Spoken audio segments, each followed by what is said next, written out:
Hi friends, இன்றைக்கி enjoy சமையலில் ஒரு ரசம் ரெசிபி தான் ஃப்ரெண்ட்ஸ் பார்க்க போகிறோம். வாங்க எப்படி பண்ணலான்னு பார்க்கலாம். நான் ஒரு லெமன் சைஸில் உள்ள புளியை அரை மணி நேரம் தண்ணியில் ஊற வச்சுருக்கேன் ஃப்ரெண்ட்ஸ். ஊற வச்சு அதில் உள்ள இதெல்லாம் வடிகட்டி வச்சுருக்கேன். அப்புறம் ஒரு மீடியமான 2 தக்காளியை எடுத்து வச்சுருக்கேன் பழமாக. அப்புறம் ஒரு ஸ்பூன் மிளகு, ஒரு ஸ்பூன் ஜீரகம், 4 பல் பூண்டு தட்டி வச்சுருக்கேன் ஃப்ரெண்ட்ஸ்.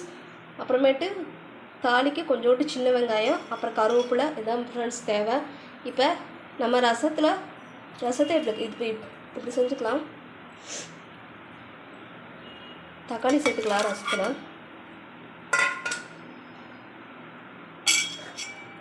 இப்போ இந்த மிளகு சீரகம் தட்டி வச்சுருக்கோம் ஃப்ரெண்ட்ஸ், அதுலேருந்து கொஞ்சம் இதில் சேர்த்துக்கலாம்.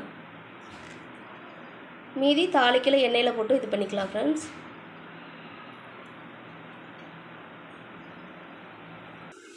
ஃப்ரெண்ட்ஸ் எல்லாம் சேர்த்தாச்சுல, கொஞ்சோண்டு மஞ்சள்தூள் சேர்த்துக்கலாம்.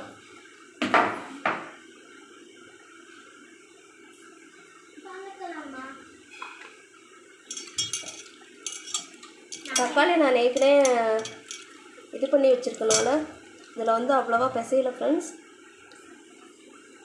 இப்போ ரசத்துக்கு தேவையான அளவுக்கு தண்ணி ஊற்றிக்கலாம்.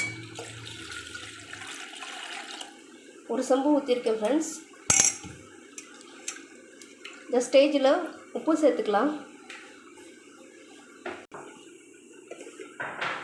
ரசத்துக்கு தேவையான அளவுக்கு உப்பு. இந்த ஸ்டேஜில் உப்பு காரம் எல்லாம் சாரி ஃப்ரெண்ட்ஸ், உப்பு புளிப்பில் கரெக்டாக இருக்குன்னு பார்த்துக்கோங்க. தேவைன்னா சேர்த்துக்கலாம் ஃப்ரெண்ட்ஸ். இப்போ இந்த ரசத்தை தாளித்து விட்டுறலாம்.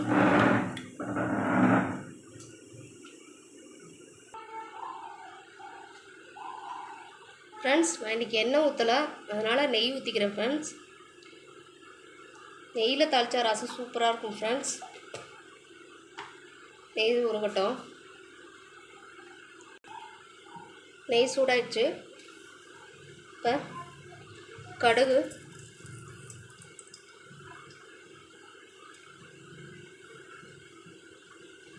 இங்கே பாருங்க ப்ளோண்டு வெந்தயம் ஃப்ரெண்ட்ஸ், கொஞ்சம் உளுந்த பருப்பு, இது எல்லாம் நல்லா பொரிஞ்சு வரட்டும். அதுக்கப்புறம் நம்ம கருவேப்பிலை சேர்த்துக்கலாம்.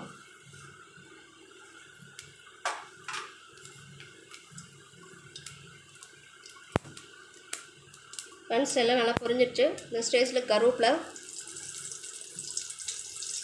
அப்புறம் காரத்துக்கு 2 பச்சை மிளகா ஃப்ரெண்ட்ஸ் நடுவாக்க கீரி போட்டிருக்கேன். அப்புறம் வெங்காயம் கொஞ்சோண்டு.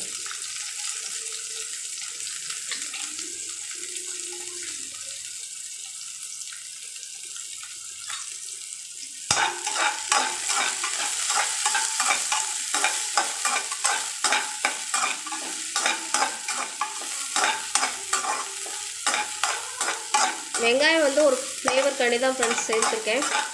வெங்காயம் சேர்க்காம ரசம் செய்யலாம். வெங்காயம் சேர்த்தா இன்னும் கொஞ்சம் நல்லாயிருக்கும் ஃப்ரெண்ட்ஸ்.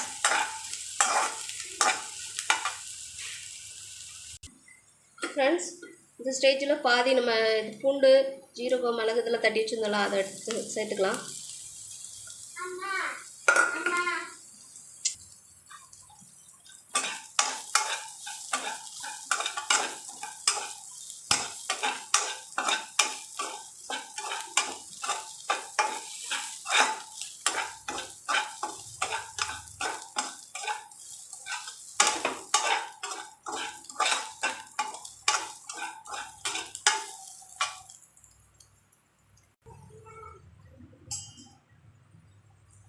ஃப்ரெண்ட்ஸ் இந்த ஸ்டேஜில் நம்ம அந்த புளி, தக்காளி இதெல்லாம் கரைச்சி ஊற்றிக்கலாம்.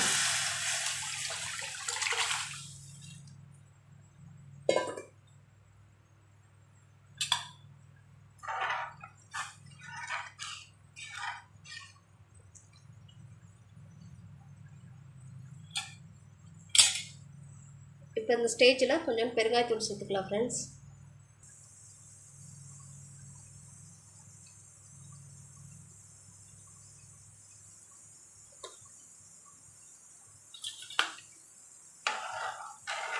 ரசம் லைட்டாக முறக்கட்டி வரணும்ல ஃப்ரெண்ட்ஸ், அப்போ வந்து கொத்தமல்லி தழை சேர்த்துக்கலாம். நம்ம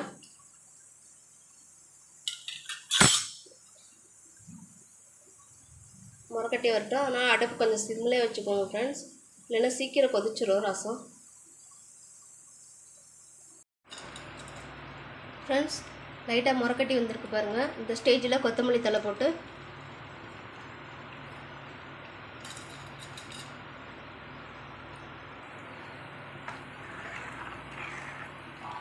லைட்டாக ஒரு கிளறிட்டு லைட்டாக ஒரு கொதி வந்தோன்னா ஆஃப் பண்ணிடலாம் ஃப்ரெண்ட்ஸ். ரசம் ரெடி ஆயிடுச்சு. இப்போ ஒவ்வொருத்தரில் லைட்டாக ஒரு கொதியில் வந்துடுச்சு ஃப்ரெண்ட்ஸ். இந்த மாதிரி ரசம் செஞ்சு பாருங்கள். இந்த வீடியோ பிடிச்சிருந்துச்சுன்னா லைக் பண்ணுங்கள், ஷேர் பண்ணுங்கள், என்ஜாய் சமையலை சப்ஸ்கிரைப் பண்ணுங்கள், மறக்காமல் கமெண்ட் பண்ணுங்கள். தயவுசெய்து எல்லோரும் வீட்டிலே இருங்க, சேஃபாக இருங்க, தேவையானது மட்டும் வீட்டை விட்டு வெளியே வாங்க ஃப்ரெண்ட்ஸ். முகக்கவசம், வெளியே போனால் முகக்கவசம் போட்டு போங்க ப்ளீஸ். தயவுசெய்து இது ஒரு வேண்டுகோளாக எடுத்துக்கோங்க. பை ஃப்ரெண்ட்ஸ், நான் இன்னொரு வீடியோவில் சந்திக்கிறேன்.